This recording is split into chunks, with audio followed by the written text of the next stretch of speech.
I am 94 years old. 94. That is a long time to keep waking up in the same world, breathing the same air, and remembering the same mistakes. When people hear that number, they smile politely and call me blessed. They assume that living this long means I must have done something right. Maybe I did. Maybe I simply survived long enough to understand what went wrong. I was married for 58 years, 58 years to the same man. When he finally passed, people brought casseroles and soft voices and told me what a beautiful love story we must have had. I nodded. I thanked them. I let them believe it. But the truth is more complicated than that. Longevity and happiness are not the same thing. A marriage can last a lifetime and still quietly starve your soul. These days, it is not women my age who come to me for advice. It is the young ones, the tired ones, the ones who sit on the edge of my sofa twisting their wedding rings as if they are trying to unscrew themselves from their own lives. They ask me in hushed voices, like they are confessing a crime. How do you know if you married the wrong person? I see the fear in their eyes because I know that fear intimately. It is the fear of wasting years you can never earn back. It is the terror of waking up one morning with gray hair and a stranger across the table, realizing that you have been performing a role instead of living a life. And I tell them the same thing every time.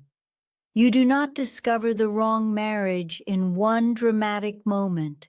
You discover it slowly, in the quiet details you keep excusing. When we are young, we look for lightning.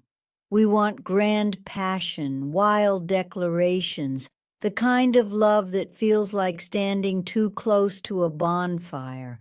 But bonfires burn out. Real partnership is something steadier. It is a lantern you carry through dark seasons. It does not blind you.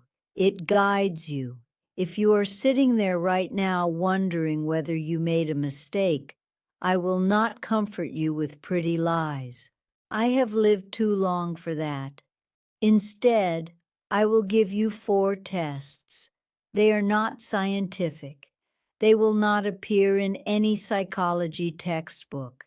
They are simply truths I learned by living beside someone for more than half a century. The first test is the silence, because eventually the noise fades.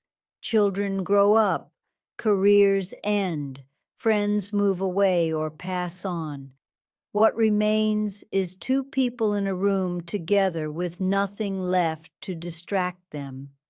And in that silence, the truth of your marriage will reveal itself whether you are ready to see it or not. Silence is a strange thing. When you are young, you run from it as if it were an accusation.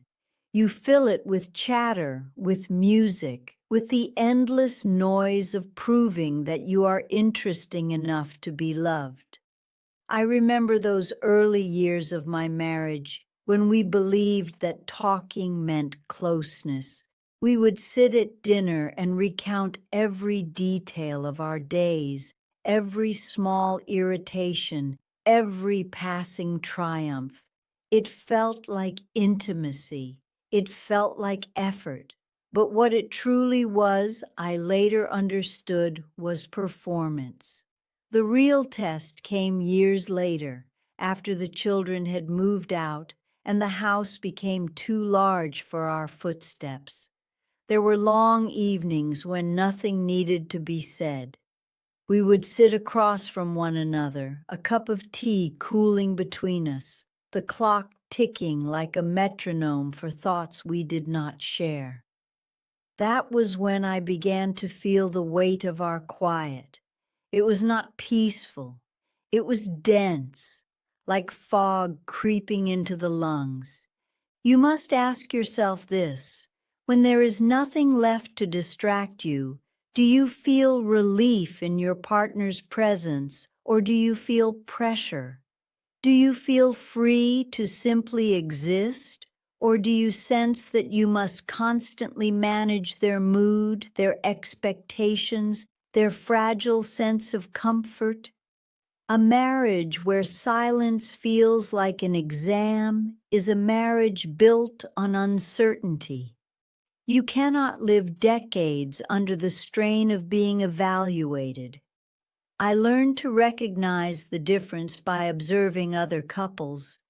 There was a neighbor of mine, a woman named Clara, who had been married even longer than I had. I used to watch her and her husband sit on their porch in the late afternoons. They rarely spoke. Sometimes he would reach over and touch her wrist, not to say anything, but simply to remind himself she was there. Their quiet had texture. It felt warm, inhabited. It did not frighten them. That is when I realized how cold my own silence had been. The second test is what I call the storm. Life, despite all our careful planning, will eventually dismantle the illusion of control. There will be illness. There will be financial strain. There will be grief that arrives without warning and settles like dust on every surface of your days. In those moments, the person you married will either become your shelter or your additional burden. I remember the year my husband lost his business. Overnight, the security we had built our routines around simply evaporated. He walked through the front door with a look I had never seen before, not anger, not sadness, but a kind of hollow disbelief. I wanted to comfort him. I wanted to say the right words. Instead, I felt resentment blooming quietly inside me. I was frightened, yes, but I was also calculating. I was wondering how his failure would reshape my own future. That realization shamed me deeply. It forced me to confront the uncomfortable truth that partnership is not proven during celebrations. It is proven in collapse. Some couples tighten their grip on one another when the ground begins to shake. Others instinctively start looking for exits. You must be brutally honest about which instinct governs your relationship. Over the years, I watched women I knew face similar storms. One friend stood beside her husband as he battled a long illness, advocating for him, holding his dignity together when his body would not cooperate. Another quietly withdrew the moment her partner's income declined, as if his value had been tied exclusively to his ability to provide comfort. The contrast between those reactions revealed more about the nature of love than any romantic vow ever could. The third test is the mirror. This is perhaps the most subtle and therefore the most dangerous. A relationship does not only give you companionship, it shapes your identity. You must pay attention to who you become in the presence of the person you chose. Do you feel expanded, more curious, more courageous?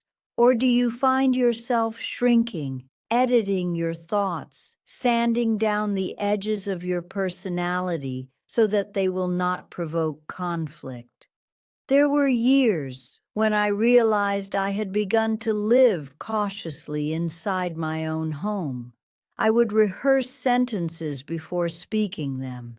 I would abandon ideas because I could already anticipate his disapproval. It was not cruelty in the obvious sense. He did not shout.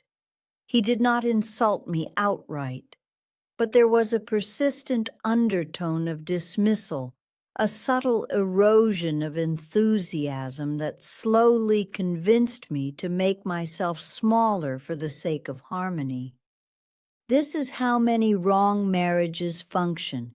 They do not explode dramatically, they compress you gradually. You wake up one day and discover that you have become a quieter, dimmer version of yourself. You may even call this adaptation maturity. Society often praises women for being accommodating, for smoothing tensions, for sacrificing ambition in the name of stability. But stability purchased at the cost of your authentic self is not stability. It is containment. I think of the woman I might have been had I chosen differently. Not because I regret every moment, life is never that simple, but because awareness arrives late. It arrives after patterns have hardened into habit, after years have layered themselves like sediment over your initial doubts. That is why I speak plainly now. You must examine the mirror your partner holds up to you. If you do not recognize the person reflected there, you must question the relationship that created that distortion. And finally, there is the test of joy, though joy is often misunderstood. People imagine it as excitement, as shared adventures and spontaneous laughter. True relational joy is quieter. It is the instinct to turn toward your partner when something good happens. It is the reflex to share your victories not out of obligation, but out of genuine desire. If you hesitate, if you censor your happiness because you fear jealousy or indifference, then something essential is already fractured. I remember receiving a small professional recognition late in my life. It was not grand. It would not have impressed strangers. But to me, it represented decades of perseverance. I carried that news home like a fragile treasure. When I told him, he smiled politely, then changed the subject. It was such a small moment, easily dismissed, yet it left an echo. It taught me that celebration, like grief, reveals the true architecture of intimacy. Marriage is not sustained by love alone. It is sustained by the daily evidence that your inner world matters to the person sharing your life. Without that evidence, affection gradually transforms into coexistence. And coexistence, no matter how peaceful it appears from the outside, can feel unbearably lonely from within. These four tests, silence, storm, mirror, and joy, are not meant to condemn anyone. They are meant to illuminate, because clarity, even when painful, is kinder than decades of quiet confusion. When you reach my age, you begin to understand that most people do not leave the wrong marriage because of one catastrophic betrayal. They stay because nothing is quite bad enough to justify escape. There is no single wound you can point to and say, "There, that is the reason." Instead, there is a slow accumulation of disappointments so ordinary they almost feel trivial. And trivial things are the easiest to forgive. That is how years disappear. After the tests of silence, storm, mirror, and joy, there is another truth you must confront. It is the truth of time. Time is the only currency you truly possess, and marriage is the place where most of it will be spent. When you give decades to another person, you are not just sharing your schedule. You are entrusting them with your emotional climate. They will influence how often you feel hopeful, how often you feel safe, how often you feel seen. This influence is subtle, constant, and profoundly shaping. In my 40s, I began to notice a quiet fatigue settling into my bones. It was not physical exhaustion. I was still strong then. It was something deeper, a weariness that came from always negotiating for small understandings.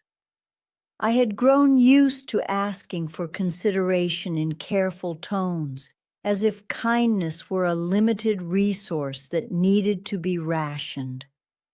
I told myself this was simply what long marriages looked like. Familiarity breeds routine. Routine breeds complacency. I believed this was universal. I did not realize that many couples, even after decades, still felt energized by one another's presence. This is another sign you must observe. Does your partner replenish you or deplete you? After spending an evening together, do you feel steadier, more grounded in yourself? Or do you feel vaguely diminished, like you have given away pieces of your vitality without receiving anything meaningful in return? Love should not feel like a transaction you consistently lose. I often think about a winter we endured together in our early 60s. It was one of those relentless seasons where the sky remained gray for weeks, and the cold seemed to seep through walls and skin alike. During that time, I fell into a mild depression. Nothing dramatic, nothing that would have warranted medical attention in those days. Just a persistent sadness that made ordinary tasks feel heavy. I hoped quietly that he would notice, that he would ask questions, that he would reach for me in some instinctive way. He did not. He was not cruel. He simply continued living as he always had, assuming that my internal landscape was my responsibility alone. That winter taught me something profound. Emotional neglect rarely announces itself loudly. It is the absence of curiosity, the lack of gentle inquiry into your inner life.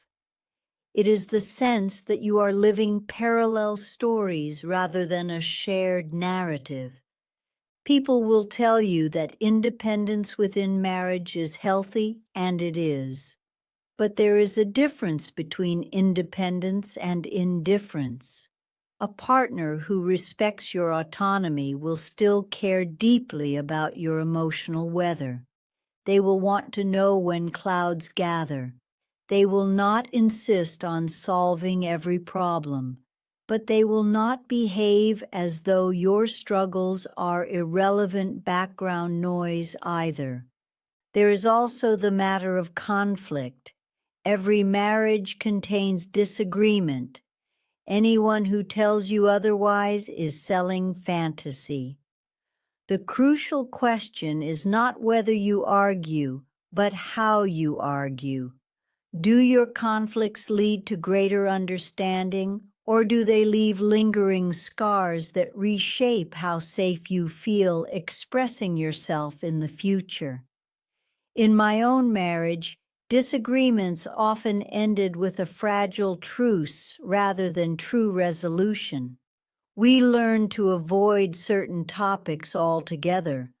Avoidance can look like peace from the outside, but internally it creates distance that no amount of shared history can fully bridge. Another realization that arrives late in life concerns companionship. In youth, companionship is often confused with convenience.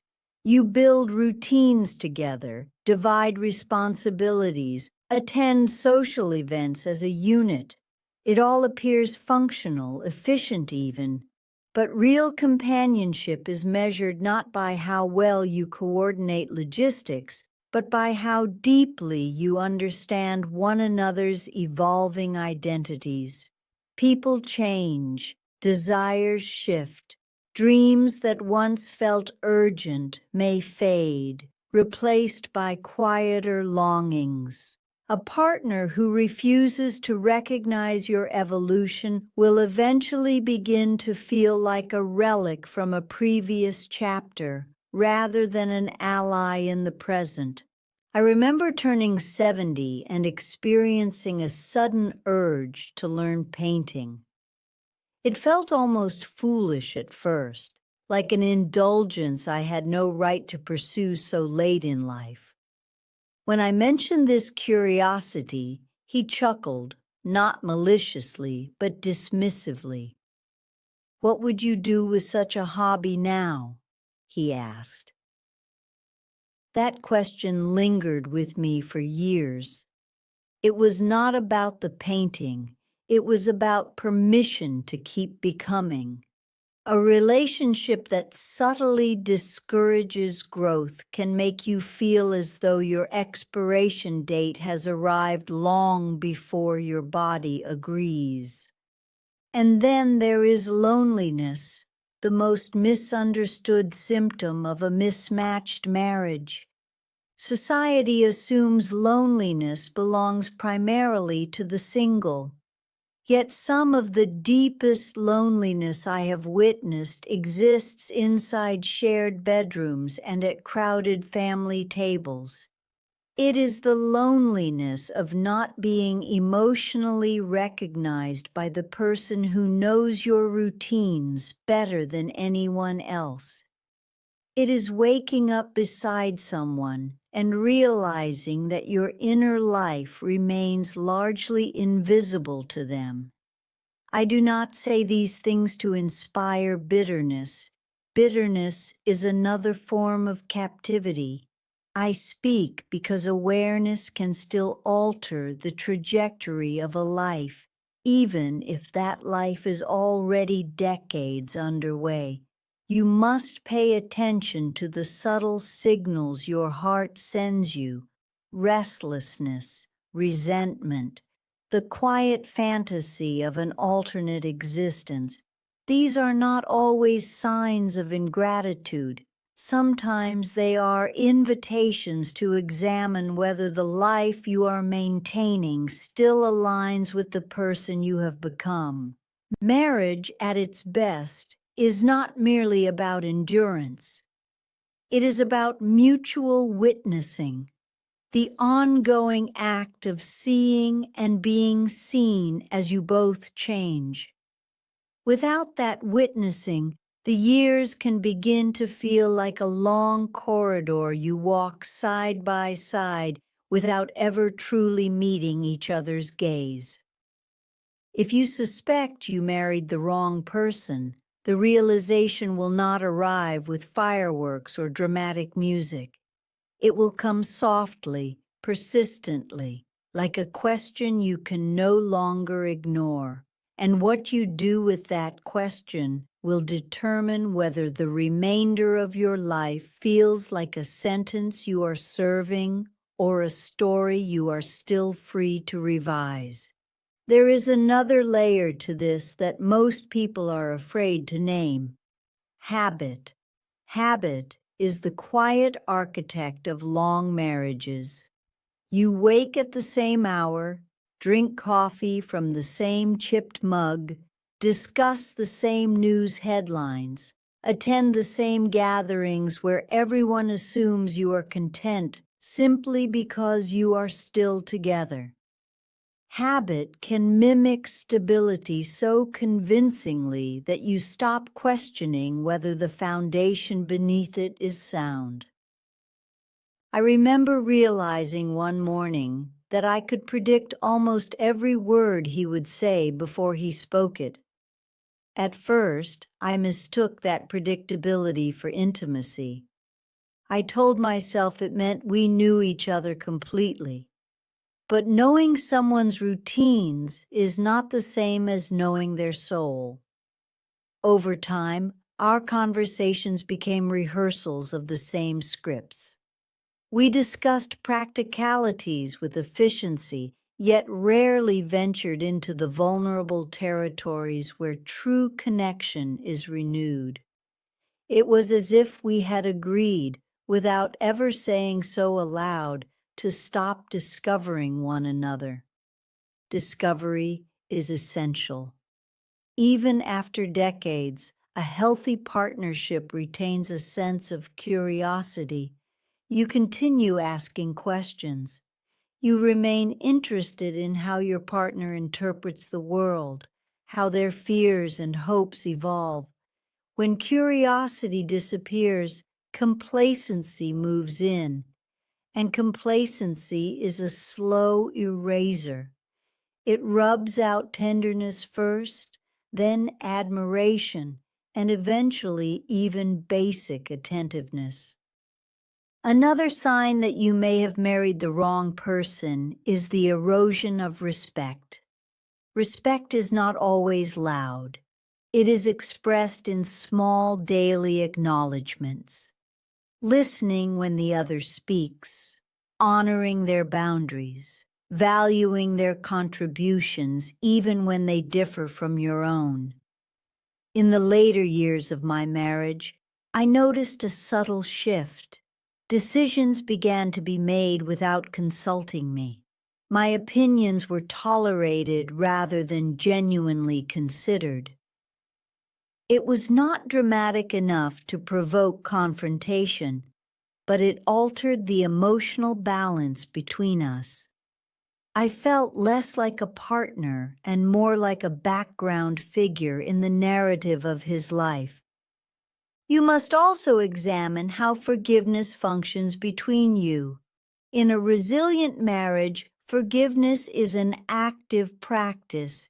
It involves accountability, change, and renewed effort. In a mismatched marriage, forgiveness can become a ritualized forgetting. You move past hurts quickly, not because they are resolved, but because addressing them feels too exhausting or futile. This creates a backlog of unspoken grievances that resurface in unexpected ways, through sarcasm, through emotional withdrawal, through a growing reluctance to share your authentic thoughts. I recall a period when we began to speak to each other primarily through practical instructions. Did you pay the bill? What time is the appointment? Don't forget to call your sister. Functional communication replaced emotional dialogue. From the outside, our life appeared orderly. Inside, it felt increasingly vacant. That vacancy is dangerous because it normalizes a low level of connection. You start to believe this is simply what long-term commitment requires, the quiet sacrifice of emotional richness. There is also the matter of shared values. In the early stages of love, differences can feel exciting, even invigorating. You imagine that mutual affection will bridge any philosophical gap. But as years accumulate, those differences can harden into fault lines. You may discover that your priorities for aging, for family, for personal fulfillment diverge more sharply than you ever anticipated. When fundamental values are misaligned, compromise begins to feel less like cooperation and more like self-betrayal.